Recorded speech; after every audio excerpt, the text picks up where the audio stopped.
ne ding in ral kan do lo ne chianak in ral kan do si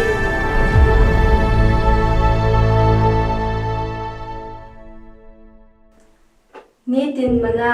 thong me kol wan khat march ni thai khat klong kai ni li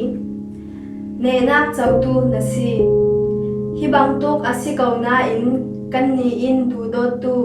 jisu thong in hi thil mo mo thu na kan ni chu ne tu nak in ne tu sin kan si rom atumpi period afate som thum pasari Pathian trong kam in kan ni chu khri thong in ne tu nak in ne tu sin kan si ati bang tuk in kan si ngai ngai ne lai ding silo in ne tu kan si zo atu a kan nun nak a tlak sam nak te kan nei thai men asinan kan shrang a that nak a achang ding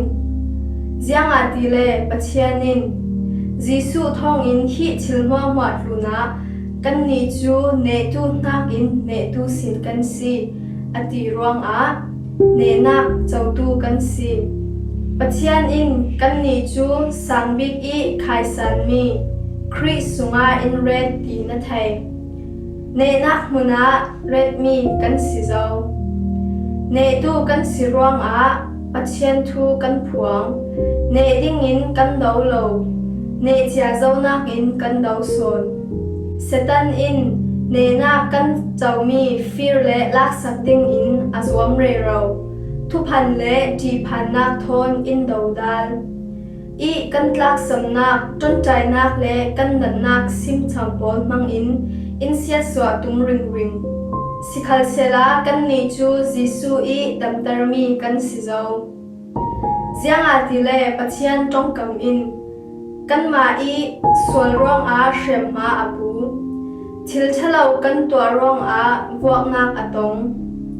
shrem nak atwar mi chu kan dam nak asi vuak atwar nak chu kan run dam nak asi inti Isaiah tumpi songa pathum afate panga kan ko shani minu pakhat chu thinhar nan nak nei in siboi pani jingbol ole to hlom orero asi hitin isim karakhom I Jisu I thu ka zirunga tika Pathian trong kam kanun na ka ajang bai thok ati adin huntluna ne nak chau tu asi timi azum thok thlang chui ati phan nak pol an hlo I atwar nak pol an re tu ni a chinlung phim te in a zo I si ai man tu non lo in Jisu thong in kan dam asi ti a thai o tu dot mi rol cha Jisu chu rundam I na zum na chau hlan le na rin san ve ten shin thar mi rundam mi na si zo I na sunglam I minong thar chu ne tu nak in ne tu sin asi ne nak mun I ummi na si zo I na nun na ka alo som hner tu jiang kim tu na ne tu na si ne ding in ral kan do lo ne chianak in ral kan do si